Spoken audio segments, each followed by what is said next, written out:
네, 요즘 대한민국 곳곳에서 많이 들리는 단어 중 하나가 통합인 것 같습니다. 내란 속에 윤석열이 집권 3년도 안 되어서 나라를 가루로 만든 덕분 아닌가 싶습니다.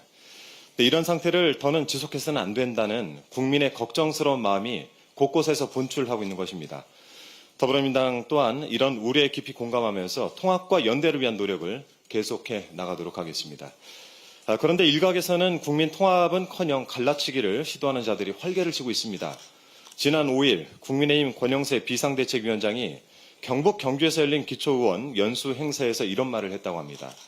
영남에 와보니까 여기 계신 분들을 가지고 그냥 나라를 하나 만들어도 되겠다라는 생각이 든다라고 했답니다. 100번 양보해서 농담이라 손 쳐도 한반도 일부만 떼어내서 다른 나라를 만들자고 하는 것, 즉 과거 형법에 명시했던 국토 참절, 그런 것을 내란이라고 부릅니다. 지역 갈등을 조장해서 국민 편가르게 나서는 것은 권영세 비대위원장뿐만이 아닙니다. 어제 박형준 부산시장이 부산에서 이재명 대표를 만났는데요. 북극 항로 개척을 위한 간담회 자리였고 그래서 장소도 부산신항 홍보관으로 결정이 됐던 것입니다.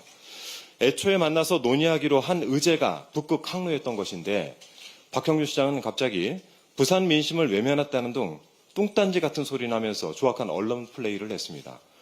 간담회의 주제와 핵심도 파악을 못해서야 이 부산시정을 잘 살필 수 있을지 걱정입니다. 부산 현안이 많은 만큼 민주당과 더 자주 활발히 만나서 해법을 찾아보시기 바랍니다. 한편 청년층을 은근슬쩍 비하하는 발언도 나왔습니다. 영상 한번 먼저 보시겠습니다.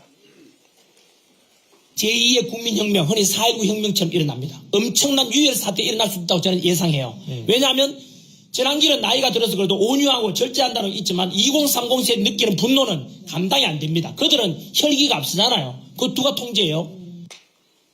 정말 다들 미쳐가는 것 같습니다. 전환기 씨의 망발에는 문제점이 한두 가지가 아닙니다. 전환기는 온유하고 절제하지만 2030은 혈기가 앞서서 통제 불가 취지로 발언을 하면서 우리 청년들이 유혈 사태를 일으킬 무질서한 존재로 매도를 했습니다. 심지어 이런 유혈 사태를 4.19 혁명에 비유하면서 대한민국 민주주의로 오독했습니다. 2030 폭도들 인생 망치는 것을 강 건너 불구경하듯이 지켜만 볼 거면서 선동질을 한다. 2030을 총알바지로 들이밀겠다는 심산인가. 2030 젊은 분들이 당신보다 훨씬 성숙하다.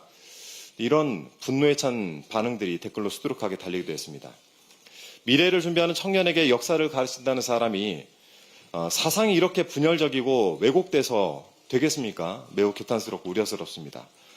세대를 갈라 낙인 찍고 청년들을 비하하는 것도 모자라 유혈 사태를 부추긴 이 발언은 즉각 사과를 해야 됩니다. 가장 악질적인 것은 한동훈 전 대표의 발언입니다. SNS에 이재명 민주당은 벌써 계엄 중이라는 의미를 이해할 수조차 없는 문구 한 줄을 올려놨습니다.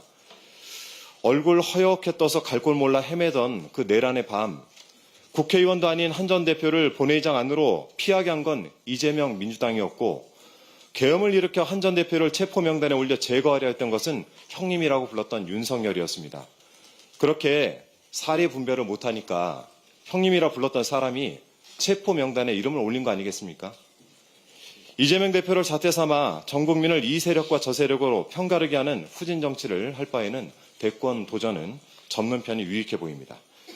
서로를 향한 혐오를 조장하고 국민 사회를 갈라치려는 갈등 유발자들의 행태는 국익에 어떤 도움도 되지 않습니다. 속 좁고 쪼잔한 언행들로 국민께 상처 그만 주시고 진정한 국민 통합을 위해 민주당과 함께 노력해 주실 것을 당부드립니다.